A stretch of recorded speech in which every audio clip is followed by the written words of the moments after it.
Heavyweight boxing fans, what's the deal? All right,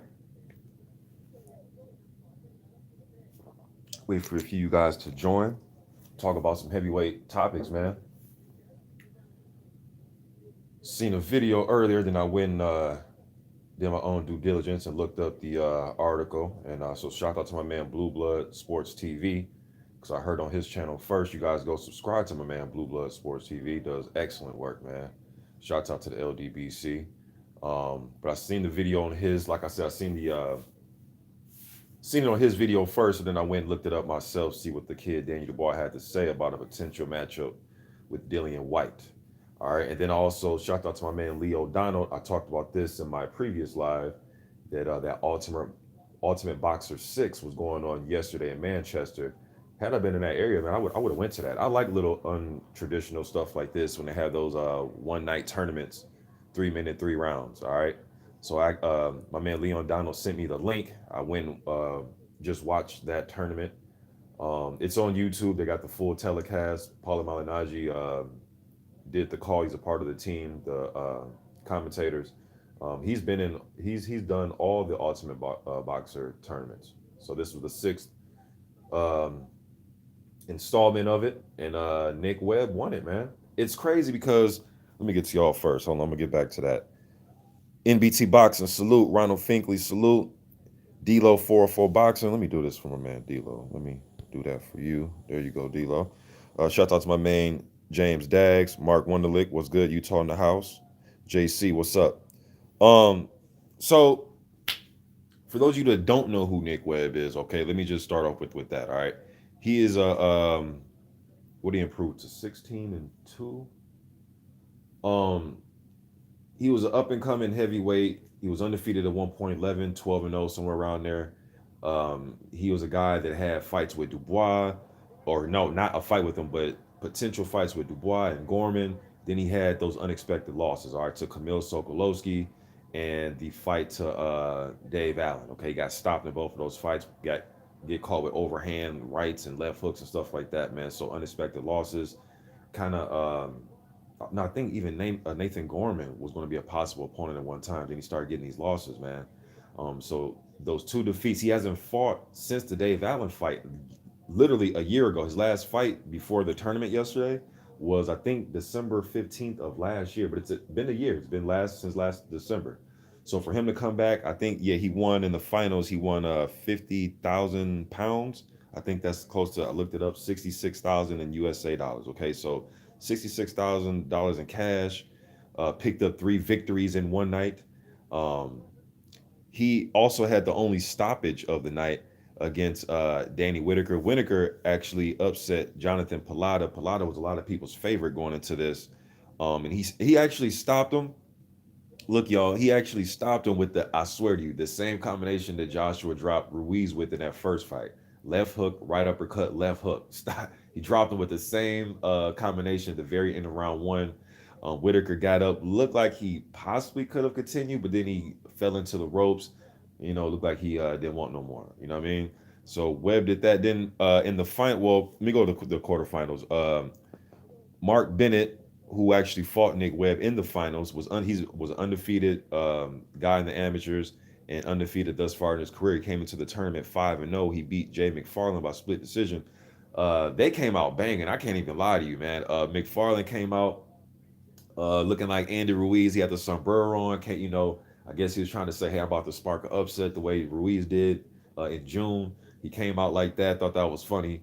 As they're introducing these guys, they kind of do like a little quick video clip of them getting interviewed, and they say some wild, zany stuff. I mean, I like the setup, man. I like the setup of this. Let me get to that super chat real quick. My man Ronald Finkley says LDBC all day. Yes, indeed. Who else is up in here? My man Blackout was good. Romania Mike. He says shout out from Vegas.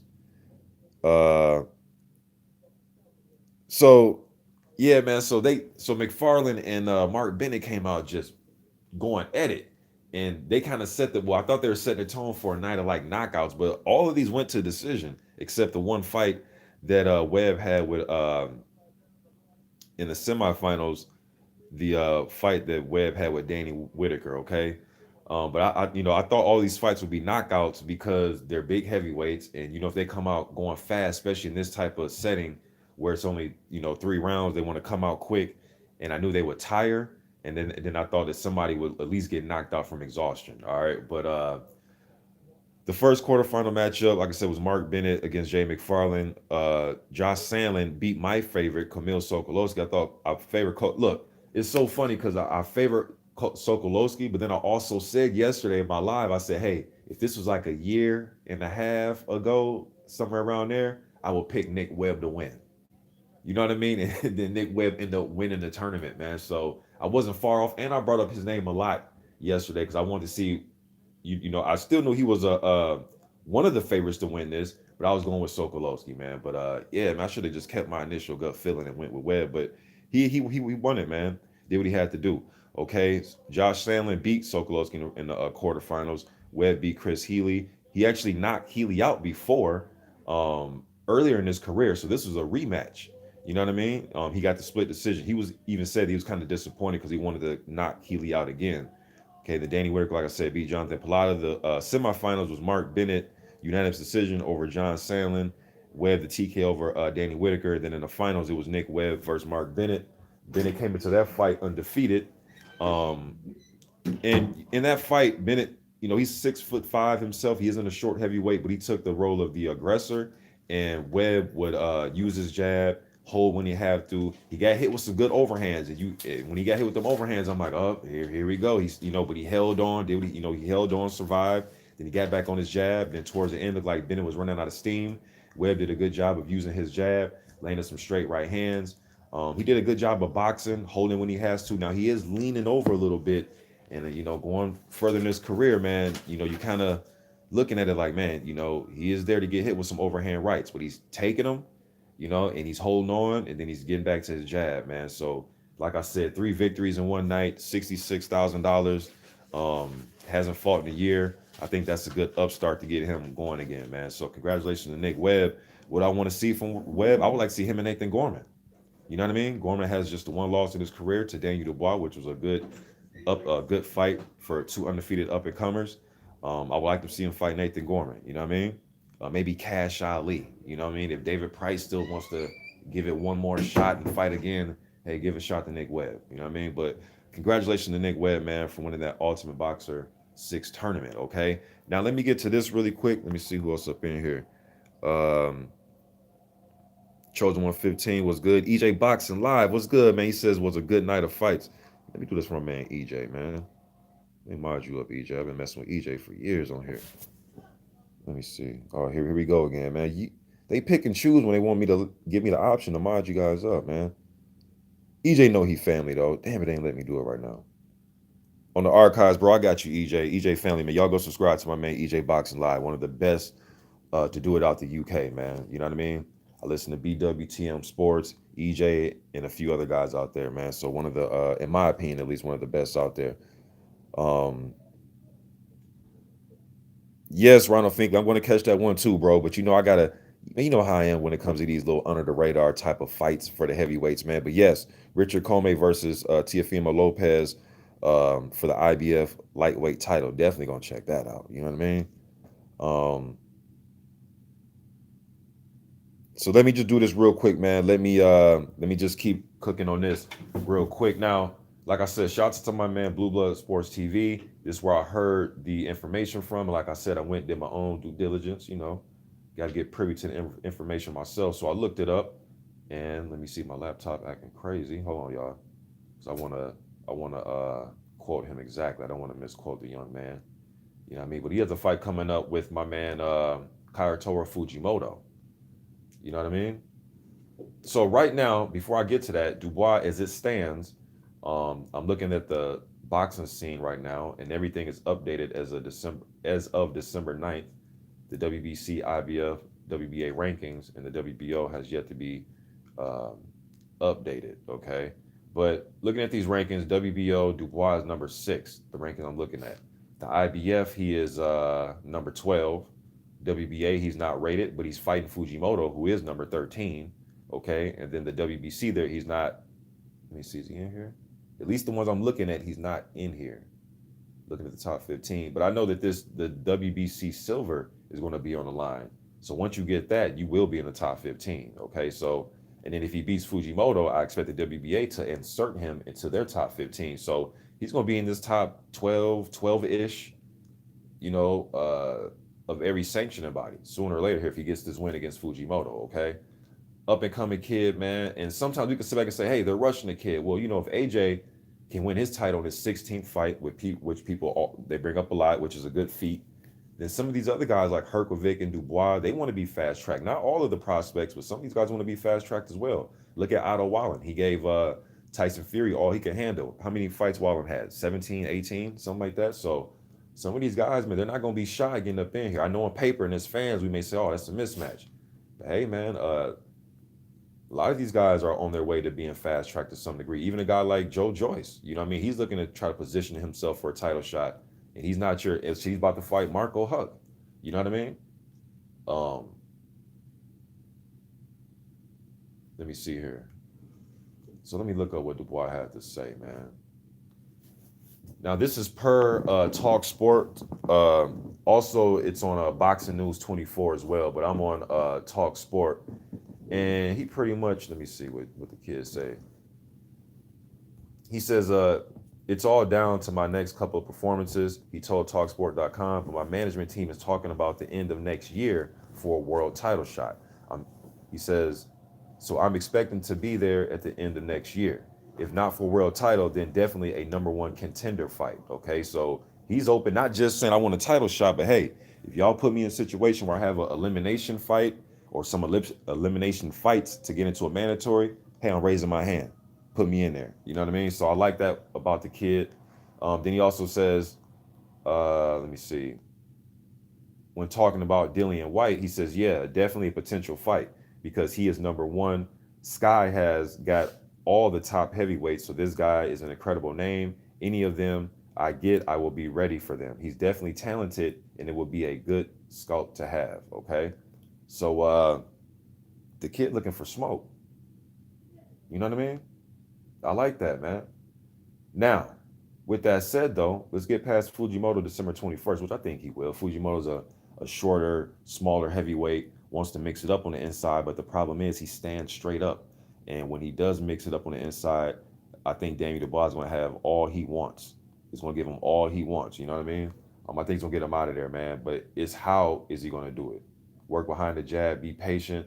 When I look at Dubois, man, always reference the Larte fight, the Kevin Johnson fight, and the Gorman fight. You know what I mean?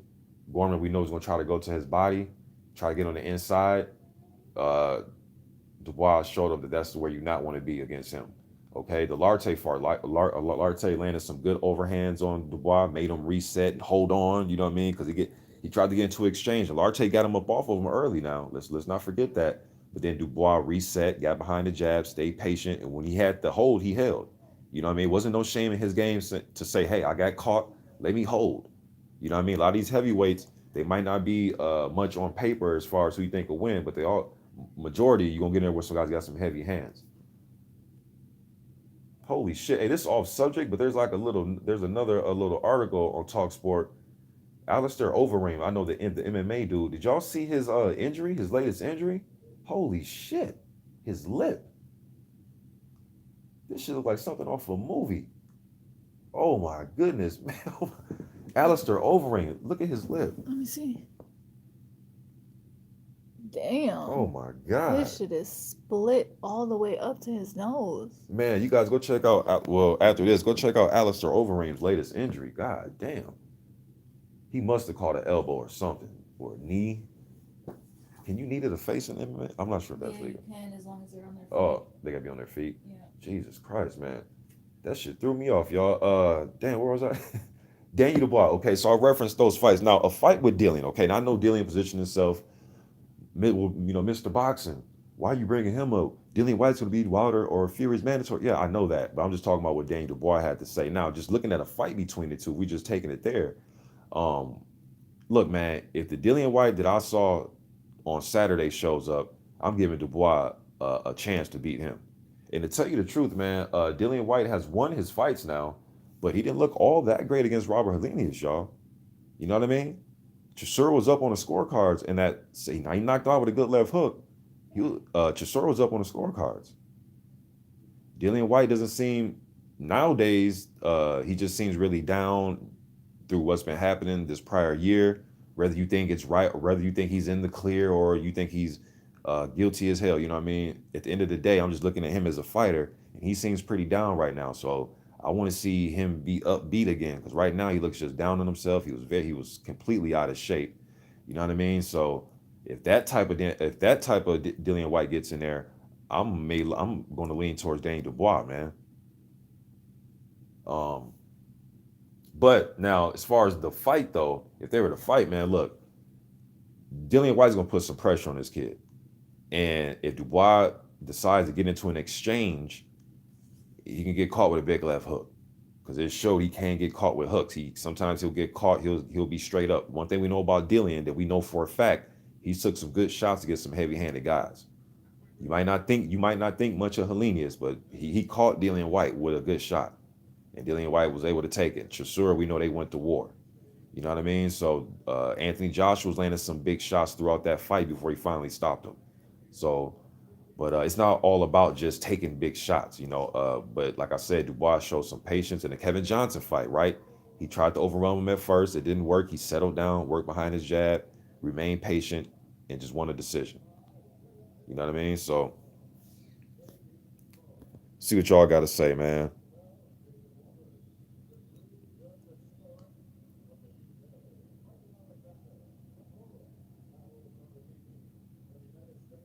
Harold Jones says, evening from Atlanta, King. What's good, Harold? Neutral Natural says, Marco Huck needs to attack Joyce's body in order to get an upset. And let his hands go, you know. Just do what Marco Huck is famous for. Let them straight punches go, move a little bit, reset. Uh, Fight the way, you know, try to get Joyce into a continuity of swinging and missing and countering him. You know what I mean? And like you said, go to his body, slow him down a little bit, make them hands drop down a little further. We know that Joyce isn't the quickest guy on defense or on offense, but he's steady and he's a solid fighter and he's durable and he's strong. You know what I mean? But it's not about who's the strongest in there. Well, if it comes down to a battle of attrition, it will be. But as far as, you know, physically who's the strong, nah, man, let them hands go. If he can just let his hands go, tie up when need be to waste some seconds in the during some rounds, possibly win the fight. But I'm still going with Joe Joyce to just overwhelm him. Okay. Lowland Profits in the building. What's good, King? Scrapbook Boxing. Y'all go subscribe to my man Scrapbook Boxing. One of the best historians in the world. Not even just on the internet. I'm just in the world, man. Go check him out. If you don't believe me, check him out. Um, Neutral Natural said Dubois needs to fight 6 to 8 fights next year, clean up everyone domestically in the UK. I wouldn't mind seeing that, bro. Like, you know, if he was even want to get Nick Webb in there, you know what I mean? I think I would favor Dubois to knock out Nick Webb, but I would still like to see it. A Huey Fury fight wouldn't be bad. You know what I mean? Those type of fights.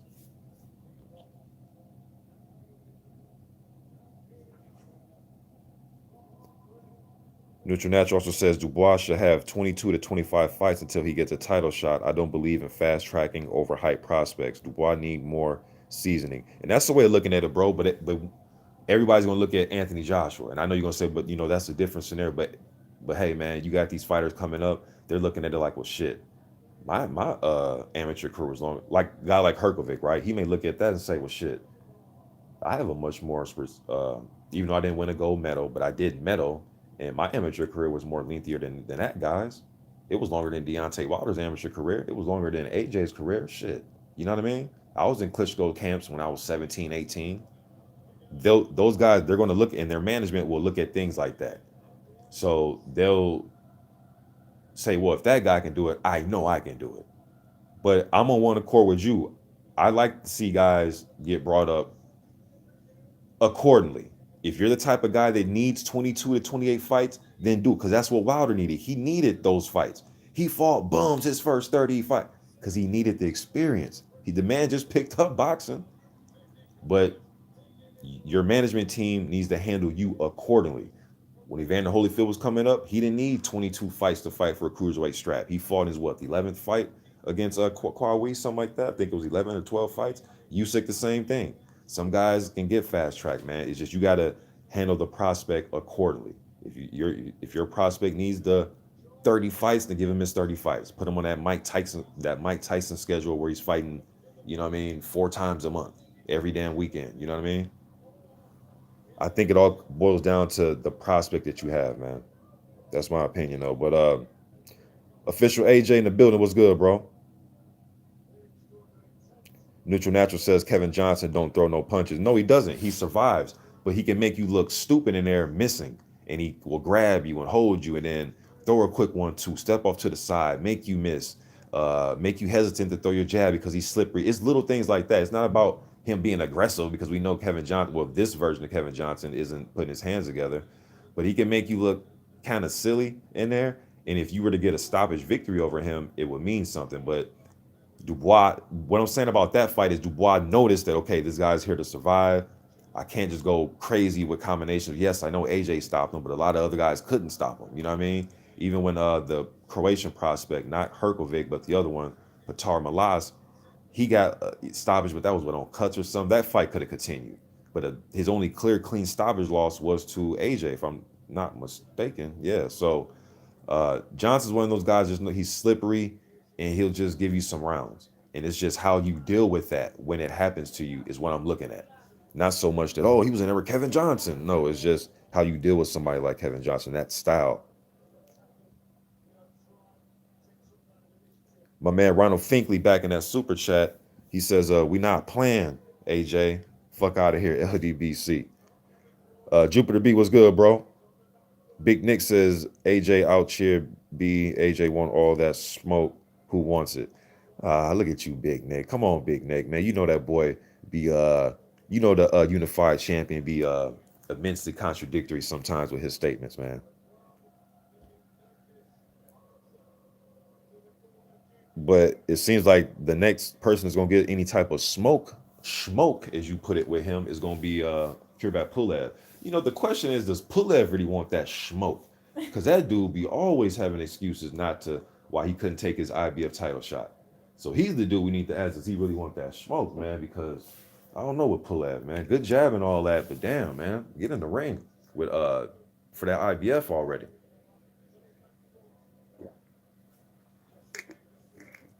You know what I mean? My man BFTB up in that super chat. What's good, BFTB? Says salute fam. AJ wants zero smoke. AJ's contradictory, man.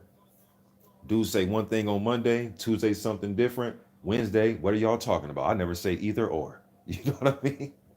That dude all over the place, man. I like him as a fighter, but boy, outside the ring, AJ says shit that make me scratch my head, man. Official AJ says no smoke. Okay, y'all going back and forth. Official AJ says Pulev wants an easy way out. Yeah, he wants something, man. But he got that IBF on the line, so we're going to see what that dude does with it. Big Nick says, Mr. Boxing, so has Wilder. He says Wilder didn't want to know about AJ if he won, but wanted Ruiz if he won. Well, bro, the reason he wanted Ruiz if he won, because that's much easier. There's no, well, what stadium did you fill up? Well, you don't have many social media's followers as me. Well, you need to take a flat fee. Well, it's not none of that going on, bro. So it's going to be much easier. Just like if a matchroom fighter were to beat Wilder that wasn't AJ. I mean, come on, bro. 1 + 1 doesn't equal 7. You know what I mean? Yeah, that fight would be what? Much easier to make. So yeah, somebody that's dealing with Al Heyman and getting advised by Heyman on PBS is going to be much easier to make. That's why Wilder wanted the Ruiz fight, bro. It wasn't because he's thinking, oh, he's the easier of the two. I'm not saying you saying that, but let's not let that proliferate throughout the air. You know what I mean? Through the heavyweight airwaves, man. Let's not do that, bro. He just wanted him because he thought he'll win the fight, the rematch, because he beat him up in the first fight, and he knew the fight would be easier to make. All right, come on, bro. But you know that, man. You. Sal said he pull Webb out of fights. D Style, man. Shout out to my man D Style. Y'all go subscribe to BFTB. My man D Style. D Style Boxing says he Pulev out of fights. Pull out of fights. Pulev out of fights. Yeah, man. No, just the AJ fight, D Style. It's just that fight. Because he'll get in there with an old Samuel Peter. Oh yeah, definitely. He'll definitely jump in there with an old Sam Peter. He'll definitely jump in there with a Kevin Johnson. You know what I mean? He'll definitely jump in there with a Bangdan Dinu. When it comes to AJ, my wrist hurts, my shoulder hurts, my just my left kneecap. It's always something. And Pulev is one of the only dudes that I've seen that was able to get the best of Vladimir Klitschko in a jabbing contest. Fury did it later on, but and then Pulev got knocked out for it. But he actually made Vladimir get aggressive. If you guys go watch that Pulev Vlad fight, you can tell that Vladimir was like, damn, this dude is kind of beating me to the jab. He turned Vladimir into an aggressive fighter. But when I say aggressive, I don't mean Joe Frazier. He just made him start to lead with, instead of leading with the jab, he started to lead it with hooks and overhand rights.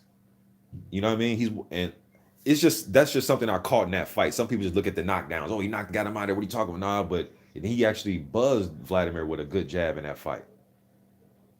You know what I mean? And I like Pulev, man, but the boy need to, you know, um,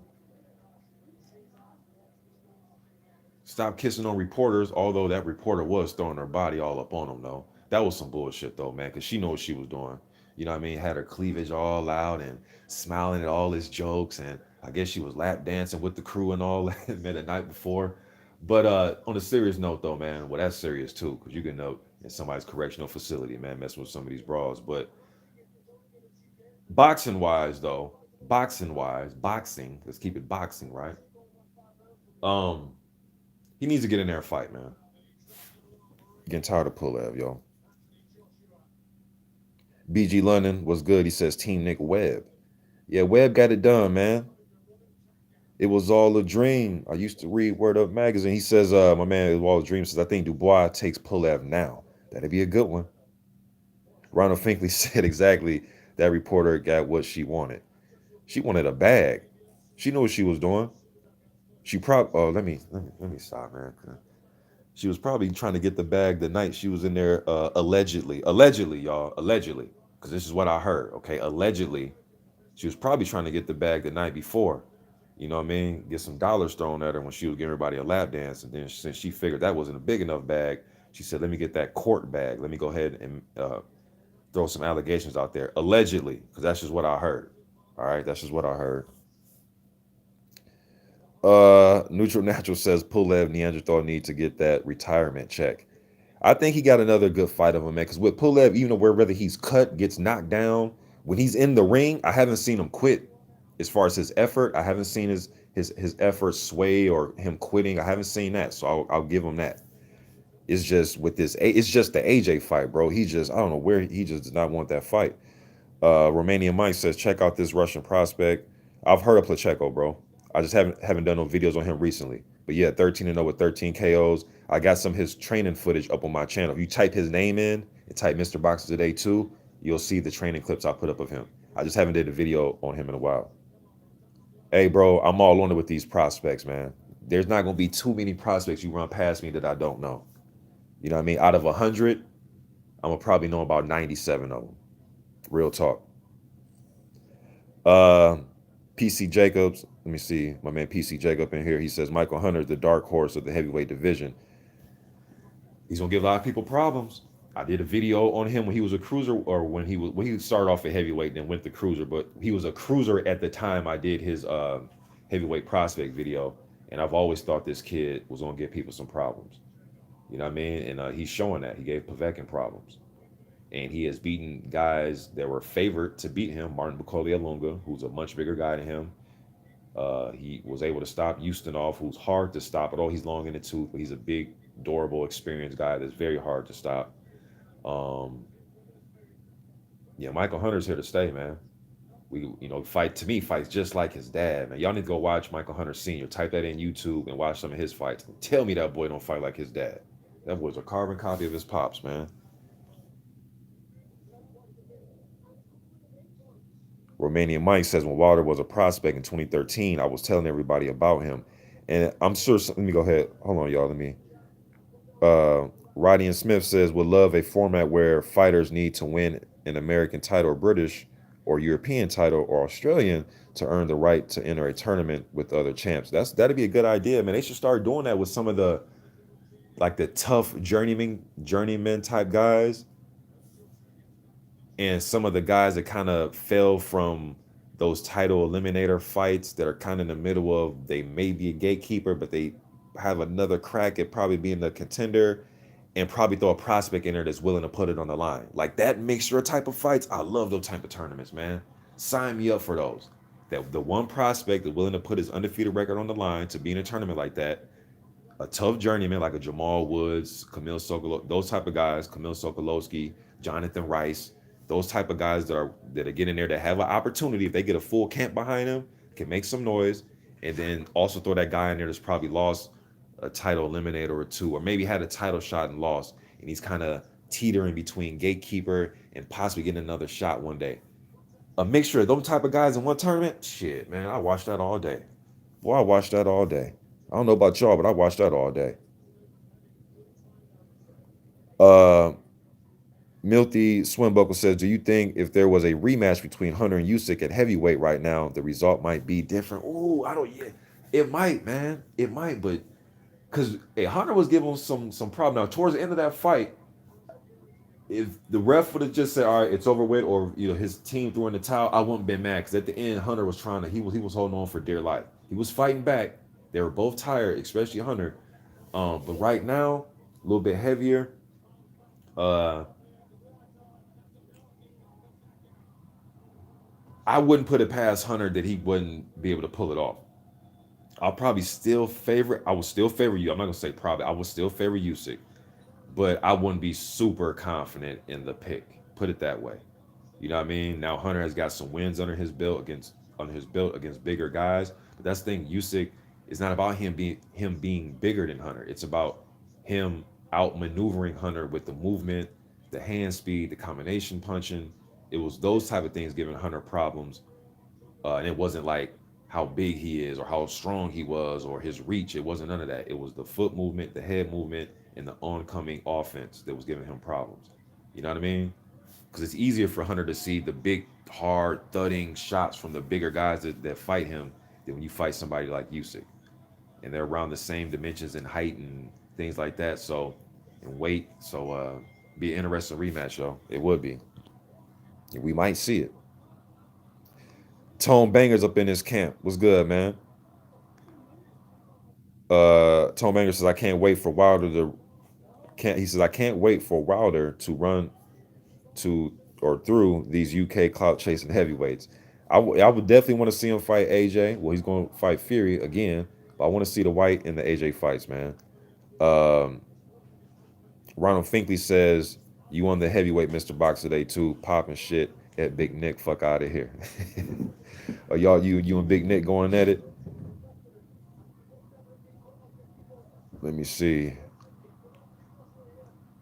if I missed it because I'm gonna jump off, y'all. That's all I really want to talk about, man. I'm not gonna overextend this one. Oh, my man Leo O'Donnell, the one who sent me the link to the Ultimate Boxer 6 tournament.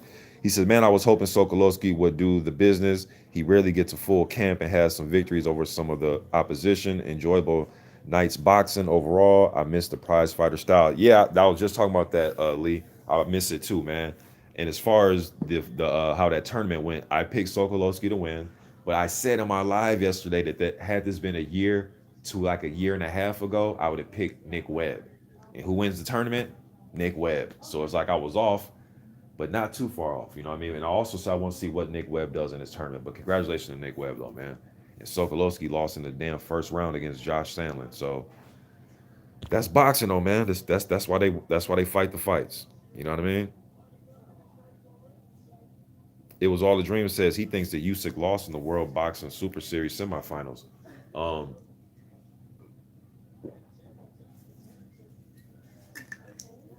Marius Breeze gave him all he can handle. And just like Hunter having trouble with Usyk movements and rhythms and the way he fights, the ebb and flow of which he fights, is the same problem that Usyk had with Breedis. Because going into that fight, going into the tournament, my two favorites were Breedis and Usyk. But going into that, when the fight took place, Usyk was having troubles with somebody that can match him, that can roll and slip with him, match footwork with him, hand speed, combination, slipping and rolling, angling off. It's like he was looking in the mirror. So the action was back and forth, back and forth, back and forth, and it was a very, very, very close fight. A draw would have been good. Very close fight. Breedis is a guy that knocked out Marco Huck on his back foot. The dude was on his back foot and caught Huck with a, or not, I'm sorry, not Huck. Not Huck, but Manuel Char, I'm sorry. Breedis is a guy that knocked out Manuel Char. Okay? Breedis was on his back foot when he caught Char. Highlight reel, Deontay Wilder-esque type of knockout, bro. Put him to sleep. Made that ring into a Motel 6. You know what I mean? So it's funny, and that's why it's an old cliche, but it's so true that styles make fights, man. And usually the style can really make a fight when a guy can match you with the way that you fight, to where he's out, to where Usyk is getting Usycked by Breedis. You dig what I'm saying? So, let me see here. True Legend says Nick Webb has good power but no defense. Yeah, he leans over to his. He's like right in line for overhand rights. The way he leans off to the side. And I know guys like back in the day, like Rocky Marciano used to do that type of thing. You know what I mean? But to see a 6'5" guy do it a lot, it's just you're right in line for overhand right or straight down the middle right hand. Just some type of right coming over the top of that low left, and you're leaning back. And when you're leaning back like that, you have nowhere to go but down because your feet are planted and you're just leaned over. It's like he's almost kind of guessing that he's out the way. Like, oh, I'm leaning back. I think I'm out the way. Boom. No, I'm not. You know what I mean? So, but he did what he had to do because he took him. He held on. So you know that he's aware. Hey, when I get hurt, don't exchange. Hold on, grab, wrap up, and then get back to my jab. He did it well last night. True Legend says he thinks if Webb had a rematch with Bennett that he would lose.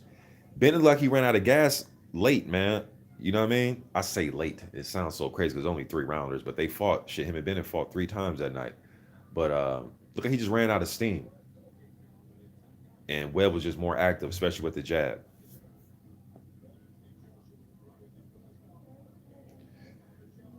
Hey y'all, I appreciate y'all showing up. Hold on, let me see read this last one. Big Nick says, all I know is Big Nick says this at Mr. Boxing. He says, all I know is my champ is confidence building and learning how to genuinely box. Make sure your champ starts earning his KO. Whoa, time out. Okay, let me just finish reading. He says, earning his KOs. Not everyone is 60 years old with slow feet. Okay, Big Nick. Bro, so you trying to tell me a guy that's a 2-time unified champion is still building his confidence? That's interesting. Number 2, you want Wilder to start earning his KOs. You know what, bro? I think some of y'all really want Wilder to catch a body. When you say earning his KOs, I don't know what you mean by that, bro. All I know is Ortiz had the look on his face like a truck just ran him over. You know what I mean? Dominic Brazil went to sleep. Yes, he got up, Mr. Boxing, and then he fell into the ropes. Liakovic was convulsing on the floor. Arthur Spilka left in a neck brace. Tyson Fury, out his own words, I'm not making it up. Said he was knocked out. Only woke up because he heard the ref yelling in his face with the count. Bro, what are you talking about? Make sure that Wilder earns his KOs. I think some of you ain't gonna be satisfied until they say, Channel 5 reporting boxer Deontay Wilder knocked some guy into a coma. Like, I only think you guys are gonna be satisfied when that type of shit happens. And let's knock on wood. Even though I'm like being sarcastic, let me knock on wood. I don't want to see nothing happen to no fighter, man. So let me just say that first. But what I am saying is, bro, he's been earning them all, man. You know what I mean? So I know what you said, and that sounds good, right? Typing it sounds good. But come on, bro. You know the business. You know the business, man. You know the business.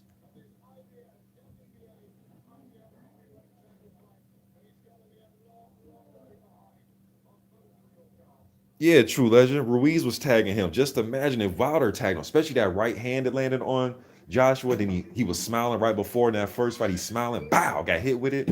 Come on, bro. Wilder gonna decapitate that young man if that right hand hits him. But Mr. Boxing, if Joshua gets close to Wilder on the inside and lands a 4-piece, he could hurt him as well. Yeah, he could. I think he has the power to hurt Wilder. But I know for a fact Wilder has a power to get rid of him. That's the difference. You know what I mean? But that's my opinion on it. I guess this is why they need to fight the fight. JC said this dude looking for 5 minutes of chat fame. Yeah, man, that whole he needs to earn his knockouts. Okay, Big Nick, I hear you. I hear you, bro. You say AJ got this. Wilder's chin don't hold up to AJ's power. No way. Okay. Hey, I'm a reference back to this, Big Nick. So you keep this same what they say nowadays. This the same energy. Mm-hmm. Keep the same energy, bro. When they finally get it on. All right. I don't, hey, Big Nick, tell your brethren, man, don't be running away like they did June 1st. Because after June 1st, boy, I seen a lot of people that used to come to my channel. They just disappeared. Just disappeared. You know what I mean? After my post fight video, here they all come again. I ain't seen these dudes in 6 months. You know what I mean? So just tell you, yeah, I told you, you know what you're talking about. So just tell your brethren, man, don't run away. You know what I mean? If we gonna do this rivalry the right way, we all gotta stay outside. You can't go hide in the house, man. You gotta stay outside and be ready for the activities. You know what I mean? So, but hey, y'all, my man Romanian Mike says, I promise you in Wilder's voice, I promise you. Wilder be killing me with that. But hey, I promise you, I promise y'all, we gonna be back with another live stream, man. I promise that in Deontay Wilder voice. All right. Y'all be easy. My man Tone Bangers, he gonna take us out. He says, for all you UK trolls desperately saying anything for Mr. Boxer today to acknowledge you. Uh, but hey, man, no, you know what we can get though? Instead of what you just said, we can get a longest reigning current heavyweight champion. I know that don't have the ring to it, right? Because that's really loud. But we know who's the or really long rather. But we know who's the longest reigning current heavyweight champion. We know who that is. It's the Alabama Slammer himself, Deontay Wilder, man. Let's get that undisputed going so we can end this conversation though. All right. One more time, one more again in that super chat, my man Ronald Finkley with the $2. Hey man, a whole bunch of ones beat a whole bunch of nuns. You know what I mean? Like they used to say back in the day. But Ronald Finkley says, peace, God, salute. Salute to all y'all, man. Leo Donald, he asked me, what are your thoughts on Sonny Kanto? That's the heavyweight kid that's with Top Rank. He's just another one of them kids, heavy hands, looks good in his first few fights. Want to see more of him. That's pretty much it, Lee, in a nutshell. I've done a video on him. Go check out the video I did on him, bro. But hey, y'all, I see y'all going back and forth, man. But hey, Camille, what's good? I'm out of here. Y'all be good. I'm gone.